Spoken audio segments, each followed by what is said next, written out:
Bonjour, je vais vous parler de Dell Computer contre Union des consommateurs, une décision de la Cour suprême de 2007 maintenant. Les faits sont simples. Dell met en ligne un ordinateur de poche à un prix erroné. Une erreur toute bête en fait que l'on trouve très souvent sur le web. Et la question juridique était de savoir est-ce que le contrat est-il formé avec ce prix très en dessous de ce qu'il était normalement. Dans cette affaire, en fait, on n'a même pas eu à se poser cette question-là, car dès le départ, Dell a prétendu que l'on devait faire écouter cette affaire, non pas par un juge québécois, mais par un arbitre, conformément au contrat qui était disponible en ligne. Donc la question centrale, du moins la question que nous voulons traiter ici, c'est la suivante, c'est ce contrat accessible par le biais d'un lien hypertexte bleu, a-t-il été consenti par les quelques dizaines de consommateurs concernés? La réponse de la Cour suprême a été clairement oui. Oui, il y a bien contrat. Oui, ce mode de contracter est correct. Alors pourquoi j'ai choisi cette décision? En premier lieu, c'est parce que c'est la première grande décision qui a existé en matière de contrat électronique au Canada.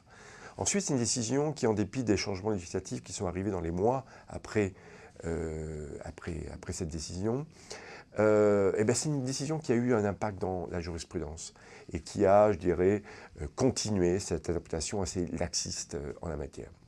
Enfin, c'est peut-être l'arrêt que j'ai suivi avec le plus d'intensité.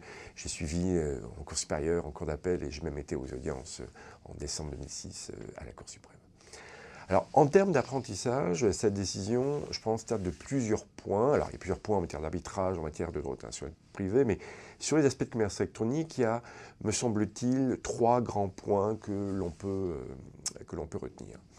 Le premier point, c'est l'inefficacité des correctifs qui étaient prévus dans le Code civil, notamment au regard des clauses abusives, au regard des clauses qui sont illisibles, 2836, 2837 du Code civil.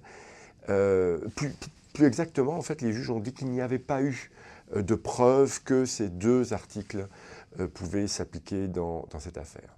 Le deuxième point, c'est qu'on a eu une interprétation excessivement large des clauses externes telles que prévues à l'article 2835 qui, à mon avis, est passablement problématique. Et plus globalement, je dirais, cette affaire montre que les recours collectifs, ça marche bien, mais dès lors qu'on monte jusqu'à la Cour suprême, c'est peine perdue. Je veux dire, le système ne permet pas de financer les avocats pour aller jusqu'au bout. Alors en conclusion, c'est une décision qui a lieu à beaucoup de critiques, beaucoup d'analyses, beaucoup d'articles, un peu de déception aussi, de frustration de la part de certains acteurs. C'était aussi une décision surprenante parce qu'elle avait cassé les décisions de Cour supérieure et Cour d'appel, donc en imposant une couleur qui était quand même passablement différente. Je dirais c'est peut-être, si on peut parler de déception, c'est peut-être une tendance qu'à cette époque-ci, la Cour suprême n'a pas décidé de choisir, de suivre, et n'a pas, je dirais, de suivre ce que j'appelle une volonté de marketing contractuel qui aurait été donc instituée par cette décision-là. En revanche, il me semble que peut-être 10 ans après, on a eu une décision, toujours de la Cour suprême, dans Douest contre Facebook, dans des faits qui n'ont rien à voir, mais qui montrent malgré tout, je pense, une couleur très différente de celle qui était celle de l'arrêt Dell, une couleur plus pro-consommateur, une considération en fait du fait que dans le commerce électronique, les consommateurs méritent d'être peut-être mieux protégés qu'ils le sont actuellement.